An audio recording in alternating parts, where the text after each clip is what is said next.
जव्हार तालुक्यामध्ये दुचाकी आणि मोबाईल चोरीचा गुन्हा उघडकीस आणत जव्हार पोलिसांनी अवघ्या 24 तासांत आरोपींना अटक केली आहे। मोबाईल लोकेशनच्या मदतीने तपास करत पोलिसांनी चोरीचा छडा लावत धडक कारवाई केली आहे। जव्हार तालुक्यातील माळघर येथील रहिवासी कीर्तिक हनुमंत गावित हे सांबरपाडा येथे जात असताना खिरारीपाडा ते आळ्याची मेट हद्दीमध्ये रस्त्याच्या कडेला काही वेळ थांबलेले होते। याच संधीचा फायदा घेत अज्ञात चोरट्यांनी त्यांची काळ्या रंगाची हिरो स्प्लेंडर दुचाकी आणि मोबाईल लंपास केला।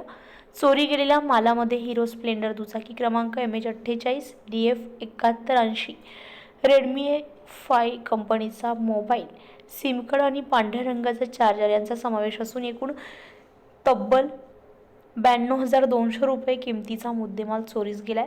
या घटनेची तक्रार जव्हार पोलीस ठाण्यामध्ये दाखल होताच पोलिसांनी तात्काळ तपास सुरू केलाय। मोबाईल लोकेशनच्या आधारे तपासाची चक्र वेगाने फिरवत पोलिसांनी अवघ्या 24 तासांत चोरीचा छडा लावलाय। या प्रकरणी देविदास डहाळे, मोहन रेरे दोघेही राहणार खंबाळेवाडी, तालुका इगतपुरी, जिल्हा नाशिक यांना 16 डिसेंबर 2025 रोजी अटक करण्यात आली आहे आणि आरोपींवर भारतीय न्याय संहिता 2023 च्या कलम 303(2) अंतर्गत कारवाई करण्यात आलेली आहे।